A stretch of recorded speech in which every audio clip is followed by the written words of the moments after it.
Hello everyone, I am Ganesh sir. Welcome to my channel. In this video, I will solve question number first of exercise 1.3, chapter first, real numbers, class 10th mathematics. The question is, prove that root 5 is irrational. हमें इसमें prove करना है कि root 5 जो है वो irrational है. आपको क्वेश्चन में जहाँ पे रूट 2 भी दे सकते हैं, रूट 3 भी दे सकते हैं, रूट 7 भी दे सकते हैं, रूट 11 भी दे सकते हैं. आपको सेम मेथड यूज़ करना है. बिल्कुल सिंपल क्वेश्चन है. आपको मैं जहाँ पे इसी वे से इसका सॉल्यूशन बताऊंगा. अच्छे तरीके से इसको समझना. करते हैं सॉल्व इसको. सपोज करते हैं कि जो रूट 5 है ये रैशनल नंबर है. हमें इस क्वेश्चन में इसी प्रकार से इनको सॉल्व करना है. Let root 5 is a rational number. Suppose कर लिया हमने कि ये रूट 5 जो है वो रैशनल नंबर है. देयरफॉर रूट 5 को हम किस प्रकार से लिख सकते हैं? पी बाई क्यू फॉर्म में लिख सकते हैं. P by Q.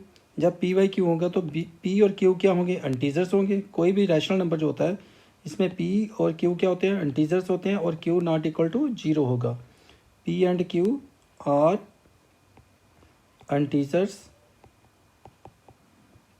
And q is not equal to 0. और साथ में ये जो रैशनल नंबर होता है p बाई क्यू, इसमें p और q के कॉमन फैक्टर 1 होता है. सिर्फ p और q का कॉमन फैक्टर 1 होता है. दैट मीन्स p और q क्या होते हैं? को प्राइम्स होते हैं. p and q have only common factor, have only one common factor, have only common factor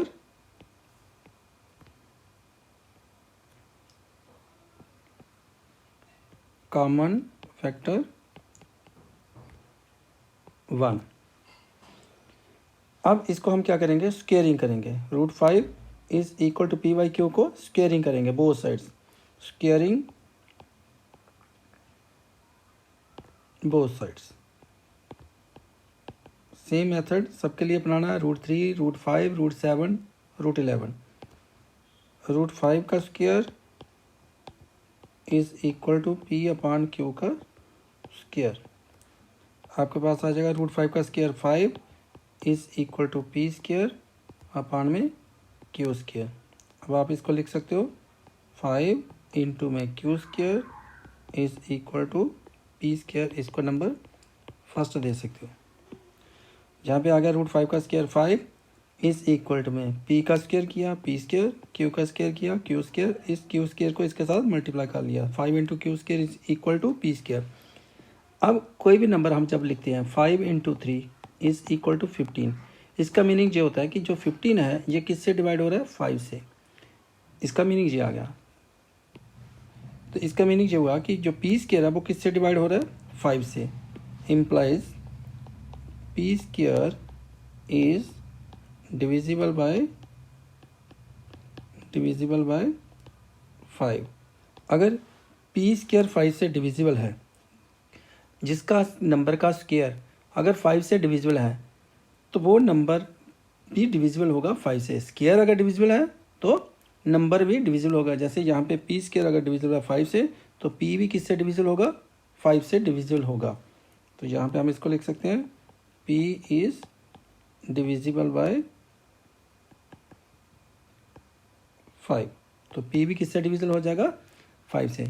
कोई भी नंबर जैसे यहाँ पे p स्क्वायर अगर डिविजिबल है 5 से तो इसका मीनिंग p जो है वो भी डिविजिबल होगा किससे? 5 से. जैसे यहाँ पे 5 का स्क्वायर अपॉन 5 है तो इसको हम क्या लिख सकते हैं? 5 इंटू 5 अपॉन 5.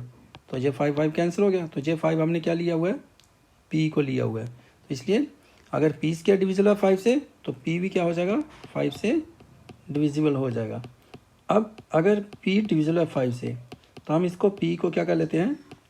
लेट कर लेते हैं कि जो p है let p is equal to 5 k where k is an integer. देखें अगर p जो है वो 5 से डिविजिबल है तो इसको हम ऐसा लिख सकते हैं 5 इंटू 1 5 इंटू 2, तो ये जो है ना, जो कोई इंटीजर है तो हम ऐसा लिख सकते हैं इसको 5k, कि p डिविजल है 5 से, तो इसलिए 5 जो है मल्टीप्लाई k के साथ कर सकते हैं। p को हम ऐसा भी लिख सकते हैं, p is equal to 5k, और k क्या है, इंटीजर, क्योंकि जो p जो है वो 5 का मल्टीपल है इस वक्त। अब यहाँ पे हम इसको क्या करेंगे, स्क्वेयरिंग कर लेंगे। p square is equal to 25k square आ जाएगा। अगर हम p is equal to 5k लेते हैं तो p स्क्वेयर क्या आ जाएगा हमारे पास, 5k का स्क्वेयर करेंगे तो 25k स्क्वेयर। अब p स्क्वेयर की वैल्यू इसमें फर्स्ट में पुट कर देते हैं। Put the value of p in equation first में।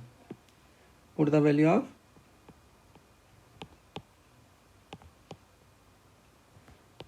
p square in equation first. तो जब फर्स्ट में पुट करेंगे तो हमें क्या यहाँ से हासिल होगा, फर्स्ट इक्वेशन में जहाँ पे हमारे पास है 5 into Q square is equal to, जो फर्स्ट इक्वेशन है 5 into Q square is equal to P square है, तो जहाँ पे हमारे पास क्या आ गया 5 इंटू क्यू स्क्वेयर, और पी स्क्वेयर की वैल्यू ये लगा देंगे 25 क्यू स्क्वेयर, आ जाएगा हमारे पास 25 के स्क्वेयर, क्योंकि हमने यहाँ पे वैल्यू पी स्क्वेयर की ये यूज़ कर ली 25 के स्क्वेयर। तो इसका meaning 5 into Q square is equal to 25 K square. अब यहाँ से हमारे पास जो के स्क्वेयर क्यू स्क्वेयर है, क्यू स्क्वेयर को हम क्या लिख सकते हैं, यहाँ से क्यू स्क्वेयर को क्या लिख सकते हैं, ये 5 यहाँ से इसके नीचे लिख सकते हैं हम, Q square is equal to 25 K square upon 5, जिसको हम क्या लिखेंगे 5 के स्क्वेयर। यहाँ देखें क्यू स्क्वेयर जो है इसको हम लिख सकते हैं 5 इसके नीचे ले जाएंगे तो 5 के टेबल से जो डिवाइड कर लेंगे इसको 25 को, तो रह जाएगा 5 और के स्क्वेयर। अब इसका मीनिंग ये हुआ, पहले हमने पी स्क्वेयर को डिवाइड किया, शो किया कि P square is divisible by 5 है, जिसमें p इज़ डिविजिबल 5। अब हमें किसको लेना है, q को। पहले हमने p डिविजिबल बताया कि 5 से डिविजिबल है, अब हमें q को बताना है। तो इससे मीनिंग ये हुआ कि q square is divisible by 5, क्योंकि यहाँ से हम इसको लिख सकते हैं q square is divisible by 5, कि q स्क्वेयर जो है वो डिविजिबल बाय 5 से, क्योंकि q square is equal to 5 into K square है, तो ये 5 का मल्टीपल चल रहा है, तो q स्क्वेयर क्या हो जाएगा 5 से डिविजिबल हो जाएगा, जिसमें q भी क्या होगा डिविजिबल बाय 5 से। q इज़ डिविजिबल बाय 5, कि जो q है वो भी किससे डिविजिबल है 5 से। अब हमने यहाँ पे देखा कि जो p और q है, जो p है वो भी डिविजिबल 5 से है, q भी जो है डिविजिबल बाय 5 से है। तो जहाँ पे इसको मैं नंबर सेकंड दे देता हूँ यहाँ पे, और इसको नंबर थर्ड दे देता हूँ। अब देखें सेकंड में, देखें सेकंड में जो p है वो डिविजिबल बाय 5 से, थर्ड में q जो है डिविजिबल 5 से। इसका मीनिंग हुआ from second and third p and q have common factor 5, p और q का कॉमन फैक्टर 5 है। From second and third p and q have common factor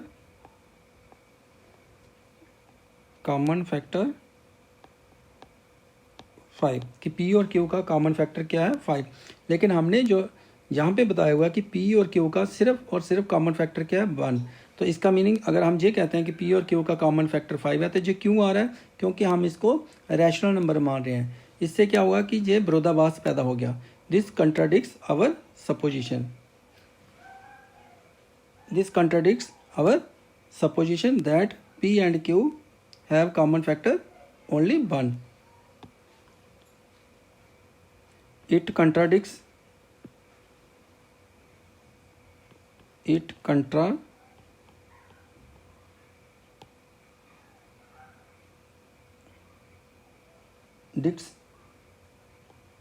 that p and q are coprime, कि p और q जो है वो co-prime है। इससे क्या होगा कि विरोधाभास शुरू हो जाता है कि p और q जो है वो को प्राइम है, क्योंकि को प्राइम में तो सिर्फ पी और क्यू का क्या होना चाहिए, कॉमन फैक्टर 1 होना चाहिए, लेकिन हम जहाँ पे क्या निकाल रहे हैं, पी और क्यू का कॉमन फैक्टर 5 निकाल रहे हैं। अवर सपोजिशन इज़ रॉन्ग। इससे क्या हुआ कि हमारी जो सपोजिशन थी, सपोजिशन क्या किया था कि √5 जो है वो रैशनल नंबर है। देयरफॉर अब अवर सपोजिशन जो हमने सपोज किया था, अवर सपोजिशन इज़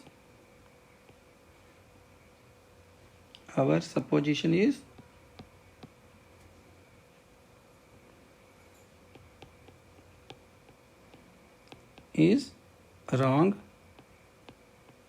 कि सपोजिशन रॉन्ग है, हैंस √5 इज एन